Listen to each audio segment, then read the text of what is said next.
ആശ്വാസം നേടാം. ഹൃത്തിനുള്ളിൽ ജീവൻ നൽകും വചനം, തിരുവചനം. ഈശോയിൽ ഏറ്റവും പ്രിയപ്പെട്ടവരെ, ഇന്ന് നാം ചിന്തിക്കുക കൂടെ ഇരിക്കുന്ന ഒരു ദൈവത്തെക്കുറിച്ചാണ്. യെശയ്യാ പ്രവാചകന്റെ പുസ്തകം 7-ാമത്തെ അധ്യായം 14-ാമത്തെ വചനം. അതിനാൽ കർത്താവ് തന്നെ നിനക്ക് അടയാളം തരും. യുവതി ഗർഭം ധരിച്ചൊരു പുത്രനെ പ്രസവിക്കും. അവൻ ഇമ്മാനുവേൽ എന്ന് വിളിക്കപ്പെടും. ഇമ്മാനുവേലായി കൂടെയിരിക്കുന്ന ആ ഈശോയുടെ വലിയ സാന്നിധ്യത്തെക്കുറിച്ച്, വലിയ സ്നേഹത്തെക്കുറിച്ച്, അനുഭവത്തെക്കുറിച്ച് നമുക്ക് ഈ മണിക്കൂറിൽ ചിന്തിക്കാം. ലൂക്കായുടെ സുവിശേഷം 1-ാമത്തെ അധ്യായം 28-ാമത്തെ വചനത്തിൽ ഇമ്മാനുവേലായ തമ്പുരാനെക്കുറിച്ച് നാം കാണുകയാണ്. ഈശോ ഈ ഭൂമിയിലേക്ക് കടന്നു വരുന്ന നിമിഷങ്ങൾ വചനഭാഗത്തിൽ മംഗളവാർത്തയിൽ നാം ശ്രവിക്കുന്നുണ്ട്. ദൂതൻ അവളുടെ അടുത്ത് വന്ന് പറഞ്ഞു, ദൈവകൃപ നിറഞ്ഞവളെ സ്വസ്തി, കർത്താവ് നിന്നോടുകൂടെ. ലൂക്കായുടെ സുവിശേഷം 1:38 നാം കാണുന്നുണ്ട്, ഇതാ കർത്താവിൻ്റെ ദാസി, നിന്റെ വചനം പോലെ എന്നിൽ ഭവിക്കട്ടെ എന്ന്. ദൈവദൂതൻ്റെ വാക്കുകൾക്ക് മറുപടി പറയുന്ന, സമർപ്പിക്കുന്ന ഒരു പരിശുദ്ധ അമ്മയുണ്ട്. ആ സമയം മുതൽ ഈശോ നമ്മുടെ കൂടെ ഇരിക്കുകയാണ്. നമ്മുടെ ജീവിതത്തിൽ ഈശോ എപ്പോൾ കൂടെ ഇരിക്കണമെന്ന് നാം ആഗ്രഹിക്കുന്നു. ഈശോ നിൻ്റെ കൂടെ വേണമെന്ന് നീ ആഗ്രഹിക്കുന്നു. നീ ഈശോയുടെ ഇഷ്ടത്തിന് നിന്നെ വിട്ടുകൊടുക്കുക. നീ ദൈവഹിതത്തെ നിന്നെ തന്നെ സമർപ്പിക്കുമ്പോഴെല്ലാം ഇമ്മാനുവേലായ ഈശോ നിൻ്റെ ഉള്ളിൽ വസിക്കുകയാണ്. ഈശോ നിൻ്റെ ജീവിതത്തിലേക്ക് കടന്നു വരികയാണ്. ഈശോ നിന്നിൽ ജനിക്കുകയാണ്. ഈ ഒരു വലിയ അനുഭവം പരിശുദ്ധ അമ്മയിൽ ഈശോ കൂടെ വസിച്ചപ്പോൾ, ഈശോ നമ്മുടെയും കൂടെ വസിക്കുമ്പോൾ എന്താണ് നമ്മുടെ ജീവിതത്തിൽ സംഭവിക്കുക എന്ന വചനം നാം കാണുന്നുണ്ട്. ലൂക്കായുടെ സുവിശേഷം 1-ാമത്തെ അധ്യായം 39 മുതൽ 45 വരെയുള്ള വചനങ്ങൾ. എലിസബത്ത് മറിയത്തെ സ്തുതിക്കുന്നു. തൻ്റെ ഇളയമ്മയായ എലീശാമ ഗർഭിണിയെ വിവരം കേട്ടപ്പോൾ ആ പുണ്യവതിയെ ചെന്ന് കാണുവാൻ വേണ്ടി തിടുക്കത്തിലെ മലമ്പ്രദേശത്തേക്ക് യാത്രയാകുന്ന പരിശുദ്ധ അമ്മയെ നാം കാണുന്നുണ്ട്. എങ്കിലും എലിസബത്ത് പരിശുദ്ധ അമ്മയെക്കുറിച്ച് പറയുകയാണ് ലൂക്ക 1:42. അവൾ ഉദ്ഘോഷിച്ചു, നീ സ്ത്രീകളിൽ അനുഗ്രഹീതയാണ്, നിന്റെ ഉദരഫലവും അനുഗ്രഹീതമാണ് എന്ന്. ഇമ്മാനുവേലായ ഈശോ നമ്മുടെ കൂടെ വരുമ്പോൾ നമ്മുടെ വാക്കുകൾ, നമ്മുടെ പ്രവൃത്തികൾ, നമ്മുടെ സാന്നിധ്യം പോലും അനുഗ്രഹമായി മാറുകയാണ്. ഈശോ ചെന്നിടത്തെല്ലാം അനുഗ്രഹമായതുപോലെ ഈശോ എൻ്റെ കൂടെ വരുമ്പോൾ ഞാൻ ചെല്ലുന്നിടമെല്ലാം അനുഗ്രഹമായി മാറും. മാറി നിൽക്ക് എന്ന് പറഞ്ഞ് ആരും നമ്മളെ ഒരിടത്തുനിന്ന് മാറ്റി നിർത്തുകയില്ല. ഇന്ന് നീ ഏറ്റവും പിൻപന്തിയിലാണ് എങ്കിൽ ഈശോ നിനക്ക് ഇമ്മാനുവേലായി മാറുമ്പോൾ, ഈശോ നിൻ്റെ ഒപ്പം നിൽക്കുമ്പോൾ നീ പ്രതീക്ഷിക്കാത്ത വലിയ വലിയ അനുഗ്രഹങ്ങളിലേക്ക്, തലങ്ങളിലേക്ക് ഈശോ നിന്നെ ചേർത്ത് വയ്ക്കും. പരിശുദ്ധ അമ്മയ്ക്ക് ഈ വലിയ ദർശനം കിട്ടിയിട്ട് അമ്മ പറഞ്ഞു, ശക്തനായവൻ എനിക്ക് വലിയ കാര്യങ്ങൾ ചെയ്തിരിക്കുന്നു. അവിടുത്തെ ഭക്തരുടെ മേൽ തലമുറകൾ തോറും അവിടുന്ന് കരുണ വർഷിക്കുമെന്ന്. ഈശോ കൂടെ ഇരിക്കാൻ ആഗ്രഹിച്ച് കൂടെയുള്ള ഈശോയെ അനുഭവിക്കുമ്പോൾ ഈ അനുഭവത്തിൽ നിന്ന് നമ്മുടെ ജീവിതം അനുഗ്രഹങ്ങളായി മറ്റുള്ളവർക്ക് കടന്നു പോവുകയാണ്. ഈശോയുടെ സ്നേഹത്തിൻ്റെ കിരണങ്ങൾ എൻ്റെ ജീവിതത്തിലൂടെ പകർന്നു കൊടുക്കാൻ എനിക്ക് പറ്റുകയാണ്. എൻ്റെ കൂടെയുള്ള ദൈവത്തെ ഞാൻ അനുഭവിച്ചു കഴിയുമ്പോൾ, തിരിച്ചറിഞ്ഞു കഴിയുമ്പോൾ എൻ്റെ സാന്നിധ്യം അനുഗ്രഹമായി മാറും. ഈശോയുടെ ഈ വലിയ അനുഭവം എൻ്റെ കൂടെ ഉണ്ടാകണമെങ്കിൽ എന്നിൽ 3 ഗുണവിശേഷങ്ങൾ ഉണ്ടാവും. എൻ്റെ കൂടെ ഇമ്മാനുവേലായ ഈശോ ഉണ്ട് എങ്കിൽ എൻ്റെ ജീവിതത്തിൽ 3 വലിയ ഗുണവിശേഷങ്ങൾ ഉണ്ടാവും. 1-ാമത്തെ ഗുണവിശേഷം വിനയമായിരിക്കും. എനിക്ക് വിനയമുണ്ട് എങ്കിൽ എൻ്റെ കൂടെ ഈശോ ഉണ്ട് എന്നുള്ളത് വ്യക്തമാണ്. 2-ാമത്തെ കാര്യം താഴ്മ അഥവാ ദാരിദ്ര്യം. 3-ാമത്തെ കാര്യം എൻ്റെ ഈശോയിലുള്ള എൻ്റെ ആശ്രയത്വം. എൻ്റെ ജീവിതത്തിൽ ഈശോയോടുള്ള ആശ്രയത്വത്തിൽ ഞാൻ കടന്നു പോകുമ്പോൾ, ഈശോയോട് ഞാൻ ചേർന്ന് നിൽക്കുമ്പോൾ, കർത്താവിൽ ഞാൻ ആശ്രയിക്കുമ്പോൾ, പൂർണ്ണ ഹൃദയത്തോടെ കർത്താവിൽ ഞാൻ അർപ്പണം ചെയ്തു കഴിയുമ്പോൾ എൻ്റെ ജീവിതത്തിൽ ഈശോ ഇടപെടാൻ തുടങ്ങും. എൻ്റെ ബുദ്ധിയും യുക്തിയുമൊക്കെ മാറ്റിവെച്ചിട്ട് വേണം ഞാൻ ഈശോയിൽ വിശ്വസിക്കുവാൻ, ഈശോയുടെ നാമത്തിൽ വിശ്വസിക്കുവാൻ, ഈശോയുടെ കൃപയിൽ ഞാൻ വിശ്വസിക്കാനായിട്ട്. ഒരു അനുഭവം ഓർക്കുകയാണ്. ഒരു വ്യക്തി വിളിച്ചു പറഞ്ഞു, ബ്ലഡിൽ അയണിൻ്റെ അംശം കൂടുതലാണ് ടെസ്റ്റ് ചെയ്തപ്പോഴെന്ന്. വിശ്വസിക്കുക, ഈശോയെ കൂടെ നിർത്തുക, ഈശോയുടെ രക്തം എൻ്റെ രക്തമാക്കി മാറ്റണമേ എന്ന് പ്രാർത്ഥിച്ചു കൊള്ളാനായിട്ട് അവരോട് പറഞ്ഞു കൊടുക്കുകയുണ്ടായി. ടെസ്റ്റുകളെല്ലാം ചെയ്യും തോറും അത് ക്യാൻസറാണ് എന്ന അവസാന നിമിഷങ്ങളിലേക്ക് ചെന്ന് എത്തിപ്പെട്ട സമയത്ത് വീണ്ടും വിശ്വാസത്തോടെ ഈശോയിൽ അങ്ങ് ആശ്രയിക്കുകയാണ്. ഈശോയെ കൂടെ ഇരിക്കണേ, എൻ്റെ ബ്ലഡ് നിൻ്റെ ബ്ലഡാക്കി മാറ്റണമേ എന്ന് കണ്ണുനീരോടെ ഭാര്യയും ഭർത്താവും പ്രാർത്ഥിച്ചു കൊണ്ടിരിക്കുമ്പോൾ വീണ്ടും ഒരു ടെസ്റ്റ് കൂടി ഫൈനൽ എന്നവണ്ണം ചെയ്യുമ്പോൾ ബ്ലഡ് നോർമലായിട്ട് കാണുകയാണ്. അയണിൻ്റെ അംശം പോയിട്ടൊരു ചെറിയ ഇൻഫെക്ഷൻ പോലും അതിൽ ഒന്നും കൂടുതലായിട്ട് കാണാനായിട്ട് പറ്റിയില്ല. ഈശോയിൽ ആശ്രയിച്ചപ്പോൾ ആ കുടുംബത്തിലേക്ക് ഈശോ ചെയ്ത വലിയ അനുഗ്രഹം അവർ തിരിച്ചറിയുക. ഇന്ന് ഈശോയെ പിരിഞ്ഞ് അവർക്കൊരു കാര്യമില്ല. എന്ത് ചെയ്യണമെങ്കിലും ഈശോയുടെ ആലോചന ചോദിക്കുന്ന ഒരനുഭവത്തിലേക്ക് ഈശോ ആ കുടുംബത്തെ കൂട്ടിക്കൊണ്ടുവന്നു. പ്രിയപ്പെട്ടവരെ, ഇമ്മാനുവേലായി കൂടെ വസിക്കുന്ന ഈശോയെ ഇന്ന് ആ കുടുംബം കണ്ട് അനുഭവിച്ച് പങ്കുവെച്ച് പ്രഘോഷിക്കുന്ന ഒരനുഭവത്തിലേക്ക് നാം കടന്നു പോവുകയാണ്. ഈശോ നിൻ്റെ കൂടെ വരണമെങ്കിൽ നീ ഈശോയ്ക്ക് നിന്നെ തന്നെ സമർപ്പിക്കുക. യുക്തിയും ബുദ്ധിയും ഒക്കെ എടുത്തു മാറ്റിയിട്ട് അടിയറ വെക്കണം. പരിശുദ്ധ അമ്മ അതുപോലെ അടിയറ വെച്ചപ്പോൾ അമ്മയുടെ ഉദരത്തിലേക്ക് ഈശോ മാംസം ധരിച്ചു. അമ്മ കടന്നു ചെന്നിടത്തെല്ലാം അനുഗ്രഹമുണ്ടായി. അമ്മയുടെ ജീവിതം മുഴുവൻ ഈശോയോടൊപ്പമായിരുന്നു, ഈശോ അമ്മയോടൊപ്പമായിരുന്നു. ഈ ഒരു അനുഭവം നമുക്ക് ഉണ്ടാവണം. എൻ്റെ ജീവിതത്തിൽ ഈ വലിയ ഇമ്മാനുവേലിൻ്റെ അനുഭവം ഉള്ളപ്പോൾ ഞാൻ കർത്താവിൻ്റെ മുമ്പിൽ പരിധികളില്ലാതെ ആശ്രയിക്കുമെന്ന് വചനം സാക്ഷ്യപ്പെടുത്തുകയാണ്. രണ്ടാമത്തെ കാര്യം, എനിക്ക് വിനയമുണ്ടായിരിക്കുക എന്നുള്ളതാണ്. പ്രൗഢിയും ബലവും ഒന്നും കൊട്ടിഘോഷിക്കുന്നതിലല്ല, ശങ്കിച്ചു നിൽക്കുന്നതിലോ തടസ്സം പറയുന്നതിലോ ഒന്നിലുമല്ല. ഞാൻ എന്ന മട്ടിൽ എനിക്കിത് പറ്റില്ല എന്ന് പറഞ്ഞ് തളർന്നിരിക്കുന്നതിലോ മുഖം ഇങ്ങനെ ചുളിച്ച് വ്യാകുലമായി ഇരിക്കുന്നതിലോ ഒന്നുമല്ല വിനയമിരിക്കുക. മറിച്ച് എൻ്റെ കുറവുകളെ ഞാൻ അംഗീകരിക്കുക. ദൈവമേ, ഞാൻ ഒന്നുമില്ല, ഞാൻ പാപിയാണ് എന്ന് ഏറ്റുപറയുന്ന അനുഭവത്തിൽ ഈശോ എൻ്റെ കൂടെ വന്നു നിറയും. നാം കാണുന്നുണ്ട്, ഫരിസയനും ചുങ്കക്കാരനും തങ്ങൾ നീതിമാന്മാരാണ് എന്ന ധാരണയിൽ തങ്ങളെ തന്നെ ആശ്രയിക്കുകയും മറ്റുള്ളവരെ പുച്ഛിക്കുകയും ചെയ്യുന്നവരോടാണ് അവൻ ഈ ഉപമ പറഞ്ഞത്. രണ്ടുപേരും പ്രാർത്ഥിക്കാനായിട്ട് ദേവാലയത്തിലേക്ക് പോയി.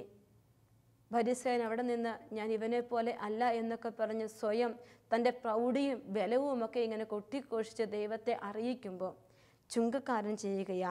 ലൂക്ക 18:12 ദൂരെ നിന്ന് സ്വർഗത്തിലേക്ക് കണ്ണുകൾ ഉയർത്താൻ പോലും ധൈര്യപ്പെടാതെ മാറത്തടിച്ചുകൊണ്ട് ദൈവമേ, പാപിയായ എന്നിൽ കനിയണമേ എന്ന് പ്രാർത്ഥിച്ചു. ഞാൻ നിങ്ങളോട് പറയുന്നു, ഇവൻ ആ ഫരിസയനേക്കാൾ നീതീകരിക്കപ്പെട്ടവനായി വീട്ടിലേക്ക് മടങ്ങിയെന്ന്. നീതീകരിക്കപ്പെടുക, നിനക്കൊരു നീതീകരണത്തിൻ്റെ അനുഭവം ഉണ്ടാവുക. നീ നിന്നെ തന്നെ എളിമപ്പെടുത്തി ഈശോയുടെ പക്കലേക്ക് സമർപ്പിച്ചു കഴിയുമ്പോൾ ഈശോ നിൻ്റെ കൂടെ വരും. കാരണം അവൻ്റെ ഭാവമാണ് എളിമയുടെ ഭാവം. ദൈവപുത്രനായ ഈശോ ഈ ഭൂമിയിൽ പാപികളായ നമ്മളോടൊപ്പം വസിക്കാൻ തീരുമാനിച്ചായെങ്കിൽ അന്ന് വരെ പാപത്തിൻ്റെയും നാശത്തിൻ്റെയും അടയാളമായി കണ്ട കുരിശിൽ അവിടുന്ന് മരിക്കാൻ തയ്യാറായെങ്കിൽ ആര് എളിമപ്പെടുന്നോ, ആര് കാണിക്കുന്നോ അവരുടെ ജീവിതത്തിൽ ഈശോയുണ്ട്. അവർക്ക് ഒരു ഇമ്മാനുവേലിൻ്റെ അനുഭവം ഈശോ നിശ്ചയമായും തരും. ആ ഒരു അനുഭവത്തിൽ നിന്ന് ഒരിക്കലും ഈശോ നമ്മളെ മാറ്റിക്കളയില്ല. നമ്മുടെ ജീവിതത്തിൽ ഈശോയുടെ മുമ്പിൽ തുറന്നു വെക്കണം. ഈശോയ്ക്ക് നമ്മളെ തന്നെ കൊടുക്കുക. ഈശോയെ, ഇതാണ് എൻ്റെ കുറവെന്ന് പറഞ്ഞ് നമ്മളെ തമ്പുരാന് വിട്ടുകൊടുക്കുമ്പോൾ അവിടുന്ന് നമ്മുടെ കൂടെ ഇരുന്ന് നമ്മളെ അനുഗ്രഹിക്കും. നാം കാണുന്നുണ്ട് യോഹന്നാൻ്റെ സുവിശേഷം 21-ാമത്തെ അധ്യായം 15 മുതൽ 19 വരെയുള്ള വചനങ്ങൾ നാം വായിച്ച് കടന്നു പോകുമ്പോൾ പത്രോസ് അജപാലകൻ എന്ന വചനം. അവരുടെ പ്രാതൽ കഴിഞ്ഞപ്പോൾ യേശു ശിമ്യോൻ പത്രോസിനോട് ചോദിച്ചു, യോഹന്നാൻ്റെ പുത്രനായ ശിമ്യോനെ, നീ ഇവരെക്കാൾ അധികമായി എന്നെ സ്നേഹിക്കുന്നു? അവൻ പറഞ്ഞു, ഉവ്വ് കർത്താവേ, ഞാൻ നിന്നെ സ്നേഹിക്കുന്നുവെന്ന് നീ അറിയുന്നുവല്ലോ. യേശു അവനോട് പറഞ്ഞു, എൻ്റെ ആടുകളെ മേയ്ക്കുക. രണ്ടാം പ്രാവശ്യവും അവൻ ചോദിച്ചു, യോഹന്നാൻ്റെ പുത്രനായ ശിമ്യോനെ, നീ ഇവരെക്കാൾ അധികമായി എന്നെ സ്നേഹിക്കുന്നു? അവൻ പറഞ്ഞു, ഉവ്വ് കർത്താവേ, ഞാൻ നിന്നെ സ്നേഹിക്കുന്നുവെന്ന് നീ അറിയുന്നുവല്ലോ. അവൻ പറഞ്ഞു, എൻ്റെ കുഞ്ഞാടുകളെ മേയ്ക്കുക. അവൻ മൂന്നാം പ്രാവശ്യവും അവനോട് ചോദിച്ചു, യോഹന്നാൻ്റെ പുത്രനായ ശിമ്യോനെ, നീ എന്നെ സ്നേഹിക്കുന്നുവെന്ന്. തന്നോട് മൂന്നാം പ്രാവശ്യവും നീ എന്നെ സ്നേഹിക്കുന്നുവോ എന്ന് അവൻ ചോദിച്ചതുകൊണ്ട് പത്രോസ് ദുഃഖിതനായി. അവൻ പറഞ്ഞു, കർത്താവേ, നീ എല്ലാം അറിയുന്നു, ഞാൻ നിന്നെ സ്നേഹിക്കുന്നുവെന്നും നീ അറിയുന്നു.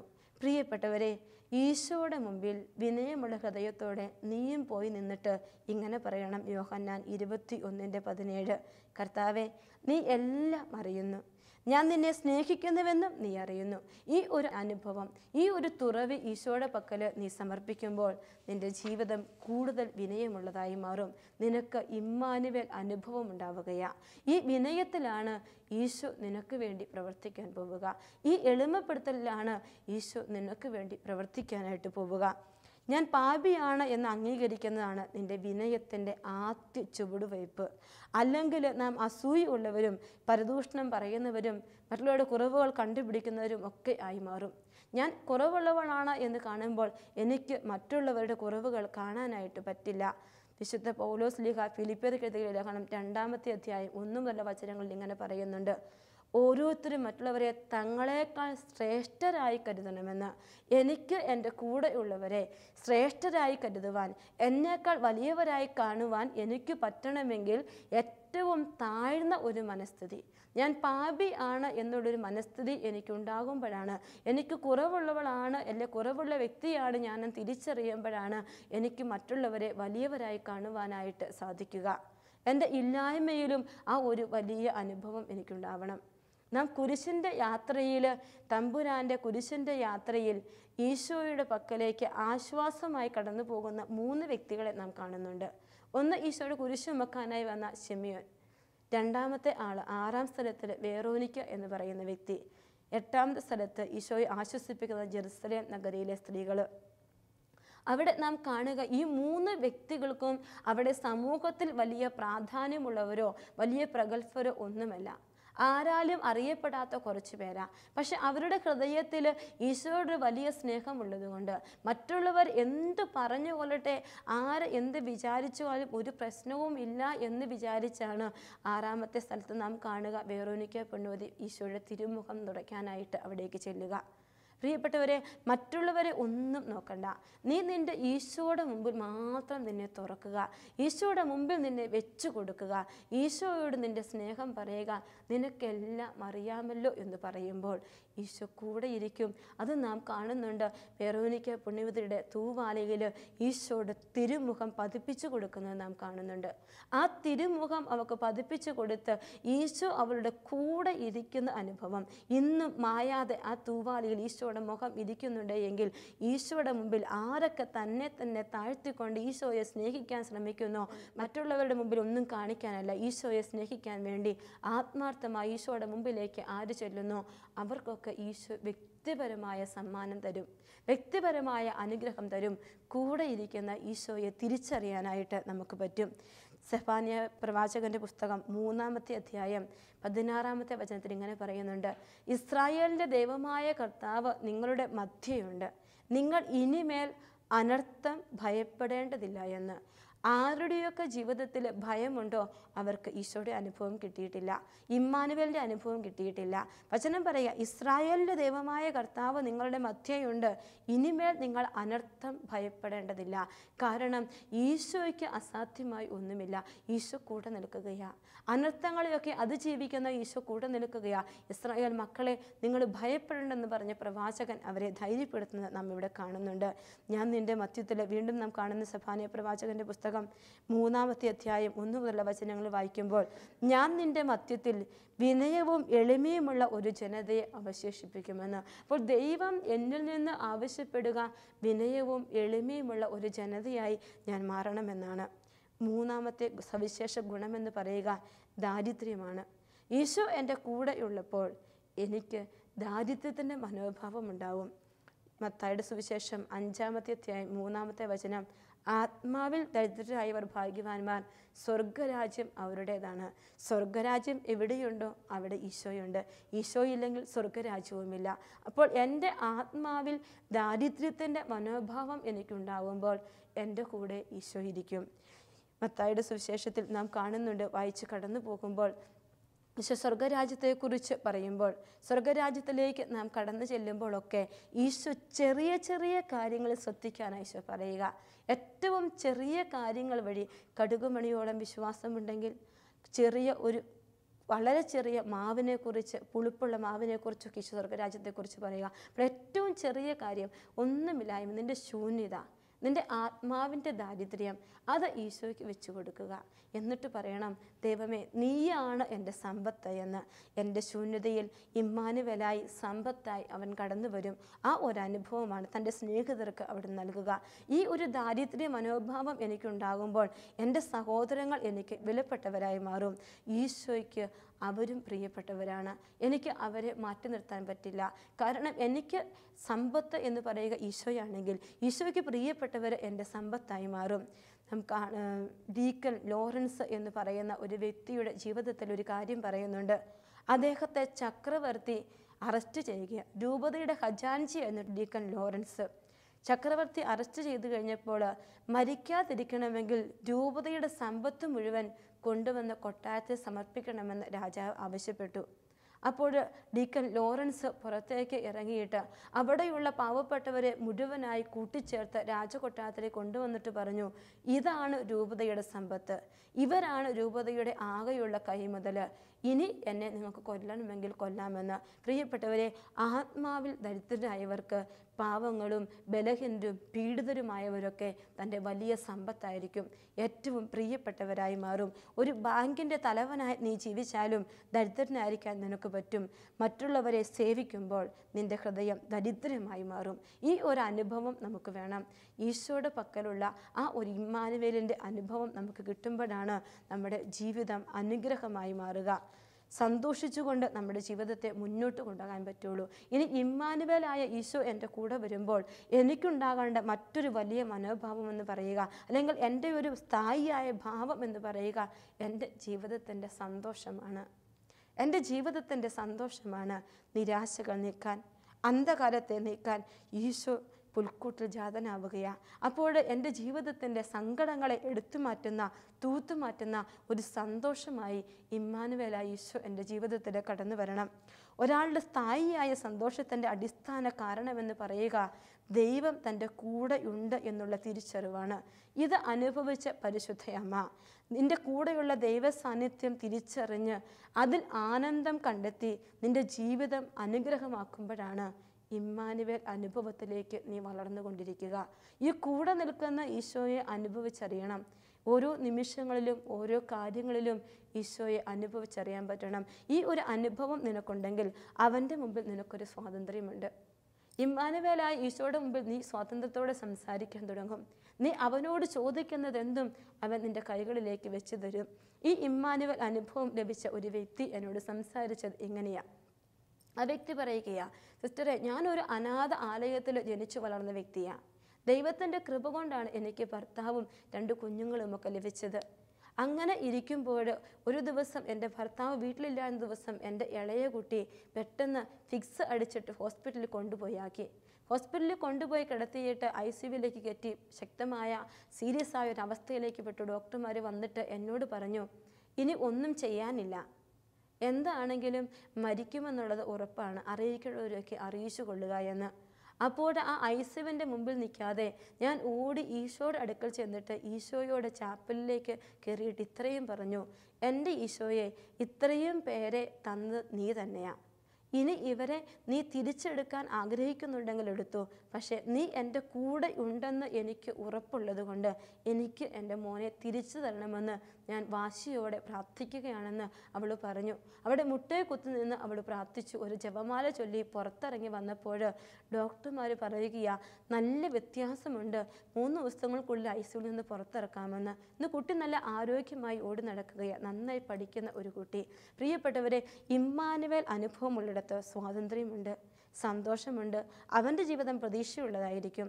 അവൻ ഈശോയെ എപ്പോഴും കണ്ടുകൊണ്ടിരിക്കും. തൻ്റെ ജീവിതത്തിൻ്റെ ഓരോ നിമിഷങ്ങളിലും ഈശോയെ കാണും, ഈ സാന്നിധ്യം തിരിച്ചറിയും. അപ്പോൾ അവൻ്റെ ജീവിതം അനുഗ്രഹപ്രദമായി മാറും. പരിശുദ്ധ അമ്മ ചെന്നപ്പോൾ എലീശായുടെ ഉദരത്തിൽ ശിശു സന്തോഷത്തോടെ കുതിച്ചു ചാടിയെന്ന് നാം വായിക്കുകയാണ്. എൻ്റെ വാക്കിലും പ്രവൃത്തിയിലുമൊക്കെ എന്നെ കണ്ടുമുട്ടുന്ന മറ്റുള്ളവർക്ക് ഈശോയുടെ സാന്നിധ്യം പറഞ്ഞു കൊടുക്കണം. ഒരു വാക്ക് പറഞ്ഞാൽ മതി, അതവർക്കൊരാശ്വാസമായി മാറണം. അത് അവരുടെ ജീവിതത്തിൽ അത്ഭുതമായി സംഭവിക്കണം. നമ്മൾ പോലും അറിയാത്ത കാര്യങ്ങൾ, അല്ലെങ്കിൽ ഞാനെന്ന വ്യക്തി മറ്റുള്ളവർക്ക് വേണ്ടി പ്രാർത്ഥിക്കാൻ തുടങ്ങുമ്പോൾ അത് എൻ്റെ ഈശോ കേൾക്കുമെന്ന് എനിക്ക് ഉറപ്പുണ്ട് എങ്കിൽ ഞാൻ അവരോട് പ്രാർത്ഥിക്കാമെന്ന് പറയുക. എന്നിട്ട് പോയിരുന്ന് വാശിയോടെ ഇമ്മാനുവേലായ ഈശോയെ കൂടെ ഇരുത്തി ഈശോയോട് അവർക്ക് വേണ്ടി പ്രാർത്ഥിക്കുമ്പോൾ നിൻ്റെ കൺമുമ്പിൽ ഈശോ അവിടെ ഒരു അത്ഭുതം ചെയ്യും. ഈശോ കൂടെ വരുമ്പോഴാണ് ഈ അത്ഭുതങ്ങളൊക്കെ നിൻ്റെ കൈകളിലൂടെ ഈശോ തന്നെ ചെയ്യുക. അവൻ നിൻ്റെ കൂടെ പ്രവർത്തിക്കാൻ ആഗ്രഹിക്കുകയാണ്. നിൻ്റെ കൈകളിലൂടെ പ്രവർത്തിക്കാൻ ഈശോ ആഗ്രഹിക്കുകയാണ്. നിൻ്റെ കുടുംബത്തിൽ ഇരുന്ന് പ്രവർത്തിക്കാൻ ഈശോ ആഗ്രഹിക്കുകയാണ്. പക്ഷേ 3 ഗുണങ്ങൾ നിൻ്റെ ജീവിതത്തിലുണ്ടാകണം: വിനയം, ദൈവാശ്രയ ബോധം, ദാരിദ്ര്യം എന്ന വലിയ മനോഭാവം, ഈ ഇത്രയും കാര്യങ്ങൾ നിൻ്റെ കൂടെ നീ ചേർത്ത് വയ്ക്കുമ്പോൾ നിൻ്റെ കണ്ണ് കണ്ടിട്ടില്ലാത്തത്, കാത് കേട്ടിട്ടില്ലാത്തത്, മനുഷ്യ മനസ്സ് ആസ്വദിച്ചിട്ടില്ലാത്ത വലിയ അനുഗ്രഹങ്ങളിലേക്ക് തമ്പുരാൻ നമ്മുടെ കൂടെ നിൽക്കും. അപ്പോൾ പ്രഭാഷകനെ പോലെ നിനക്ക് പറയാനായിട്ട് പറ്റും. പ്രഭാഷകൻ്റെ പുസ്തകം 36:6 വചനം പറയുന്നുണ്ട്, കർത്താവെ, അത്ഭുതങ്ങളും അടയാളങ്ങളും പ്രവർത്തിച്ച് നിൻ്റെ കരബലം എൻ്റെ ജീവിതത്തിൽ പ്രകടമാക്കണമേ എന്ന്. അത്ഭുതങ്ങളും അടയാളങ്ങളും പ്രവർത്തിച്ച് കർത്താവെ നിൻ്റെ കരബലം, ഈ കരബലമായ ഇമ്മാനുവേൽ അനുഭവം എന്ന് പറയുക. ഈ ഇമ്മാനുവേൽ അനുഭവം ദൈവത്തിൻ്റെ കരം നിൻ്റെ കൂടെ ഉള്ളപ്പോൾ നിനക്ക് കിട്ടുന്നതാണ്. സിംഹക്കുഴിയിൽ ദാനിയേൽ കിടന്നപ്പോഴും ഈ ദൈവത്തിൻ്റെ കരം അവനോട് കൂടെയുണ്ടായിരുന്നു. തീച്ചോളിയിൽ 3 ബാലന്മാർ കിടന്നപ്പോഴും ദൈവത്തിൻ്റെ കരം അവൻ്റെ കൂടെയുണ്ടായിരുന്നു. ഈ ഇമ്മാനുവേലിൻ്റെ അനുഭവം നിൻ്റെ കൂടെയുണ്ടാകണം. ഈ ഒരു അനുഭവം നിൻ്റെ ജീവിതത്തിൻ്റെ ഓരോ മേഖലകളിലും നീ അനുഭവിക്കണം, തിരിച്ചറിയണം. ജീവിതത്തെ സന്തോഷചിത്തമാക്കി മാറ്റാൻ അപ്പോൾ നിനക്ക് പറ്റും. അപ്പോൾ നിൻ്റെ ജീവിതത്തിൽ ഏറ്റവും കൂടുതൽ നിനക്ക് കണ്ടുമുട്ടാൻ പറ്റുന്നൊരു കാര്യം എന്ന് പറയുക അനുദിനമുള്ള ദൈവ പരിപാലനയാണ്. അനുദിനമുള്ള ദൈവപരിപാലന അനുഭവിച്ചറിയുക എന്ന് പറയുമ്പോൾ ഇമ്മാനുവേൽ അനുഭവത്തിൻ്റെ മറ്റൊരു വ്യത്യസ്തമായ അവസ്ഥയാണ്. വ്യത്യസ്തമായ മുഖമാണല്ലേ, കുറച്ചുകൂടി ഉയർന്ന ഒരു തലമാണെന്ന് നമുക്കതിനെ പറയാൻ പറ്റും. എത്ര വലിയ പ്രശ്നങ്ങളുടെ നടുവിൽ നിൽക്കുമ്പോഴും ദൈവപരിപാലനയിൽ ആശ്രയിക്കുമ്പോൾ ദൈവപരിപാലനയുടെ മറ്റൊരു കൈ നിനക്ക് കാണുവാനായിട്ട് പറ്റും. അതാണ് നിൻ്റെ ജീവിതത്തിൽ തരുവാനായിട്ട് ഈശോ ആഗ്രഹിക്കുക. വലിയ പ്രശ്നങ്ങളിലും ഒറ്റ പ്രതിവിധിയെ നിനക്ക് പറഞ്ഞു കൊടുക്കാനുള്ളൂ, നിനക്ക് അനുഭവിച്ചറിയാനുള്ളൂ. അത് നിൻ്റെ ക്രിസ്തുവാണ്. നിൻ്റെ എല്ലാ പ്രശ്നങ്ങളുടെയും പ്രതിവിധി എന്ന് പറയുക ഇമ്മാനുവേലായ ഈശോയാണ്. ഒന്നുമല്ലാതിരുന്ന എന്നെ എന്തോ ആക്കിയതും ഒന്നുമില്ലാതിരുന്ന എനിക്ക് എല്ലാം നൽകിയതും എൻ്റെ ഈശോ ആണെന്നുള്ള ബോധ്യം എൻ്റെ ആത്മാവിൽ എപ്പോഴും ഉണ്ടാവണം. അപ്പോൾ ഈ പരിപാലന അനുഭവം, ഈ ഇമ്മാനുവേൽ അനുഭവം, ആത്മാവിൻ്റെ നീരൊഴുക്ക്, ഒരു നീർച്ചാൽ എന്നൊക്കെ പറയുക എൻ്റെ ജീവിതത്തിൽ നിന്ന് ഒഴുകിക്കൊണ്ടേയിരിക്കും. അതിനെ തടഞ്ഞു നിർത്താൻ ഈ ഭൂമിയിൽ ആർക്കും സാധിക്കില്ല. കാരണം കൂടെ ഇരിക്കുന്നത് ജീവിക്കുന്ന ഈശോയാണ്, കൂടെ ഉള്ളതും ജീവനുള്ള ഈശോയാണ്. ഈ ഒരു അനുഭവം നമ്മുടെ ജീവിതത്തിൽ ഉണ്ടാകാനാണ് നമ്മൾ പ്രാർത്ഥിക്കേണ്ടത്. ഈ അനുഭവം, ഈ മനോഭാവം നമുക്കുണ്ടാകുമ്പോൾ മറ്റൊരു സവിശേഷത കൂടി നമ്മുടെ കൂടെ ഉണ്ടാവും. എല്ലാം പങ്കുവയ്ക്കുന്ന ഒരു മനോഭാവം. എനിക്ക് കിട്ടിയ ഈശോ അനുഭവവും എനിക്കുള്ള സമ്പത്തുകളും എൻ്റെ സമയവും എൻ്റെ കഴിവും കൂടി പങ്കുവയ്ക്കണം. കാരണം കുരിശിൽ കിടന്നുകൊണ്ട് അവൻ തൻ്റെ ശരീരം ചിന്നി ചിതറി പിച്ചി ചീന്തി എനിക്കും നിങ്ങൾക്കുമായി തന്നുവെങ്കിൽ ഈ ഒരു മനോഭാവം ഇമ്മാനുവേൽ അനുഭവമുള്ള എനിക്കും ഉണ്ടാവണം. അവിടെയാണ് എൻ്റെ ജീവിതം അനുഗ്രഹിക്കപ്പെടുക. ഇമ്മാനുവേൽ അനുഭവത്തിന് വേണ്ടി നമുക്ക് പ്രാർത്ഥിക്കാം. ആ ഒരു അനുഗ്രഹം ഈശോയെ എനിക്ക് തരണമേ. പങ്കുവയ്ക്കലിൻ്റെ, ദൈവപരിപാലനയുടെ, കരുണയുടെ, വിനയത്തിൻ്റെ വലിയ ആൾ രൂപങ്ങളായി നമുക്ക് മാറാൻ സാധിക്കട്ടെ. മറ്റൊരു ക്രിസ്തുവായി നമുക്ക് ജീവിക്കാൻ പറ്റട്ടെ. അതിനായി ഈശോ നമ്മളെ അനുഗ്രഹിക്കട്ടെ. നമുക്ക് പ്രാർത്ഥിക്കാം. നല്ല തമ്പുരാനെ, അവിടുന്ന് ഭയപ്പെടേണ്ട, ഞാൻ നിൻ്റെ കൂടെയുണ്ട് എന്ന് വചനം പറയുകയാണ്. ആവർത്തിച്ച് കൂടെ ഇരിക്കുന്ന നിന്നെ തിരിച്ചറിയുമ്പോൾ നിൻ്റെ കൂടെ ഇരിക്കാനുള്ള കൃപ തരണേ. നിന്നെ ഇരുത്തിയിട്ട് ജീവിതത്തിൽ ലഭിക്കുന്ന സന്തോഷങ്ങൾ, നിനക്ക് ജീവിതത്തിൽ 1ാം സ്ഥാനം നൽകിയിട്ട് ലഭിക്കുന്ന സന്തോഷങ്ങൾ മതി ഈശോയെ. ഞങ്ങൾക്ക് ഞങ്ങളുടെ കുടുംബത്തിലും ഞങ്ങളുടെ ജീവിതത്തിലും ഞങ്ങളുടെ ആയിരിക്കുന്ന അവസ്ഥകളിലുമെല്ലാം അങ്ങ് കൂടെ ഇരിക്കണം, കൂടെ വസിച്ച് അനുഗ്രഹിക്കണം, കൂട്ടായി നിൽക്കണമേ എന്ന് പ്രാർത്ഥിക്കുന്നു. ഞങ്ങളെ തന്നെ മുഴുവനായി അങ്ങയുടെ വലിയ സ്നേഹത്തിന് സമർപ്പിക്കുന്നു. അവിടുന്ന് ഞങ്ങളെ അനുഗ്രഹിച്ച് ആശീർവദിക്കണമേ. നിത്യം പിതാവും പുത്രനും പരിശുദ്ധാത്മാവുമായ സർവേശ്വര, ആമേൻ.